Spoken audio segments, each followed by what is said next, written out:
I'm going to take some time right here to screen an interview with an actual Satanist that was also a priest in the organization that I was a priest within, the Church of Satan. He subsequently left the Church of Satan. And he left it because he said it was not evil enough for him. He said it was not hardcore enough for him. He said it was not fascist enough for him. And he said it did not advocate eugenics in a brutal enough fashion for him. Now, how psychopathic is that? However, to this person's credit, in this interview you will see how psychopathic this person is. To his credit, later, many years after I came out of this mentality, he finally did break this mentality and became a Buddhist. You know, I'm not saying he went all the way and became a spiritual anarchist, but hey, it's a lot better than where he was, okay? You know, sometimes we got to do this in stepwise progressions. His name is Nicholas Schreck, and he was the life partner at the time of Anton LaVey's daughter, Zena LaVey. So you are going to hear him talk about his music promoting the satanic ideology in this interview. I want you to pay very specific attention to some of the things he says. So here we go. Nicholas Schreck.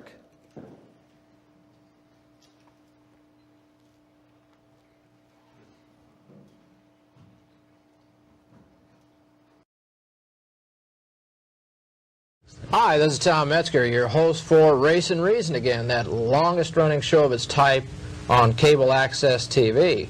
Seen around the country on many local cable access systems, and those cable access systems serve many times 3, 4, sometimes 5 towns and cities. And we're dedicated, of course, to freedom of speech, true freedom of speech, which upsets some of our opposition. We feel we're an island of free speech in a sea of controlled and managed news, and if you don't think news and so forth is controlled, only 26 corporations control all the media in the United States. So today we have a very interesting guest who has been on the show before. His name is Nicholas Schreck, and he has a musical group and organization called Radio Werewolf that he terms a musical terrorist organization, and he's also a revisionist writer who has written a book called The Study of Charles Manson. Nice to have you here. Always a pleasure Nicholas. to be here, Tom. How are you? What's been happening to Nicholas Schreck since the last time we met? Well, we're entering phase 2 of Radio Werewolf's operation for world dominion. And what we're waging is a cultural war right now on every front, in music, in literature, utilizing the media against itself. What we're trying to do is bring back a resurgence of the Western European tradition that has been all but lost in the world. And we're using music because that's the instrument that young people respond to right now. We're doing propaganda directly to awaken the wolf in man, because the wolf is a symbol of Western European power and fury, and that's why we use the werewolf imagery. Now you have used what you had termed neo-Gothic music in the past. Well, Gothic, of course, is a Germanic tribe, and there's a spirit to the Western people that is unique in the world, and it is a Gothic spirit, and I think that's the purest form of Western culture, and I think we keep that flame alive in Radio Werewolf. I understand you're talking about the evolution of this, that your music is getting more into the political... Well, our music, well, I wouldn't say political, because we transcend politics. Politics is merely the puppet show of human beings, and we transcend that, but we are interested in the control of human beings for our own purposes.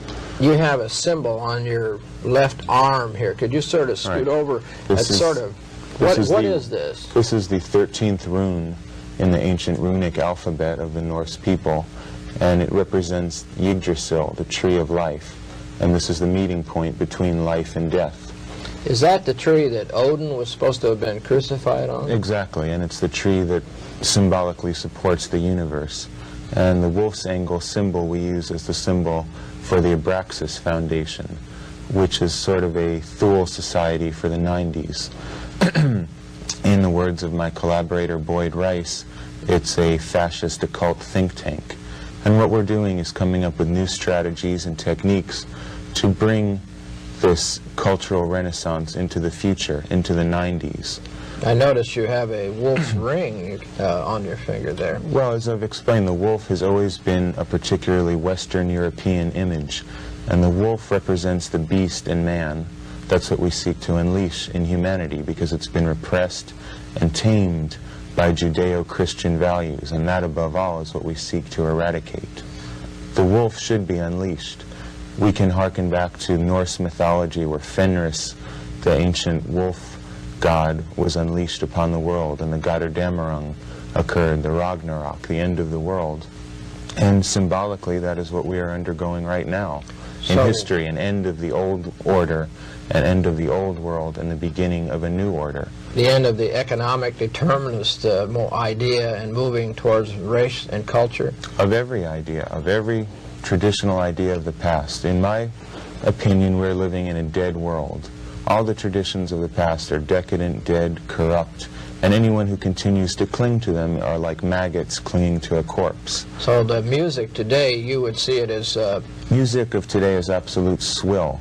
It's designed to keep young people passive, restrained, and it's designed to tame them and keep them into sort of domestic sheep. I would separate young people today into two breeds. There's predators, which are the wolves, and there are the sheep, and that's most of them. And we appeal to an elite. We are, frankly, an elitist organization. We seek a few excellent people. We don't want a lot of dross. We don't want a lot of mediocre followers. What we want are people who are capable of action. Do you see a lot of... do you see some elements of what you're talking about in other music that's... I think the skinhead movement is a very positive step away from the decadence of the rock and drug culture that has dominated the youth so much. But as Adolf Hitler said, we seek to bring about a youth that has closed its heart to pity. All of the humanist values that Judeo-Christianity has encouraged, we want to wipe them out. It's led to democracy, social humanism, the idea of equality. All of this filth has to be wiped out if the human race is going to continue to take the next step in evolution. What do you believe that would be like if you were in control as far as your attitudes towards your own people? Well, we are in control because basically we are not a political organization, we are an occult organization. We're working behind the scenes to manipulate the way that people think. The war that we are waging is a guerrilla war on the human mind. And we use musical frequencies, the dominant frequency, which I've referred to before, and symbolism and imagery to awaken dormant aspects of the human mind. Isn't it difficult to get club dates and things like that, obviously, once... Well, we no longer are working in the context of that whole sphere of activities. We are moving into a much more elitist direction. We're only seeking individuals who are competent and who are willing to take action. There's a lot of people who will be an audience or a spectator, but we want people who will act. And so the Abraxas Foundation's been for some time? Or? The Abraxas Foundation is an organization that Boyd Rice and myself founded, and it's dedicated to bringing about the values which we consider true and determined by the natural order. And in our opinion, humanity has moved away from nature, and race mixing, genetic suicide, the destruction of the gene pool, all of that is completely inimical to the natural order. We need to return to order. Is this, could this parallel somewhat Nietzscheism and Nietzsche? Well, Nietzsche was certainly a forerunner of our thinking because basically we're concerned with evolution, maintaining the very best of humanity and destroying weakness, destroying everything that Judeo-Christianity has succored and kept alive. We have no concern for the homeless, particularly. We don't have any concern in helping people. We're not seeking to convert people. As far as I'm concerned, in 1988, this is the cutting point. Either you're with us now, or you never will be with us. What do you think about writers like, say, Oswald Spengler writing In Decline of the West, the cycles of civilization? I very much believe we are now in a cycle of order. The 60s, 20 years ago, represented a cycle of decay, and since my message is directly intended for young people, I would say it's about time that young people move away from the corrupt values of the 60s, the drug culture, race mixing, equality. The whole chaos of that period is ending, and we're going to see a new social movement in the 90s that will make Nazism and fascism look like kindergarten. I mean, do I have to say anything else? I mean, we could all go home. He just said it all. How out in the open is that? How few people you think saw that interview? Like only had a couple hundred views on YouTube. You know? That's how openly they talk amongst themselves. And if you think in a public interview they're talking that open, imagine some of the things I heard behind closed doors. Imagine some of the things Jay Parker heard in a generational bloodline family of psychopaths like that. They're very open about their agenda, folks. And, you know, they're very openly fascist and racist as well, you know. Said he wants to make Nazi Germany look like, you know, a party.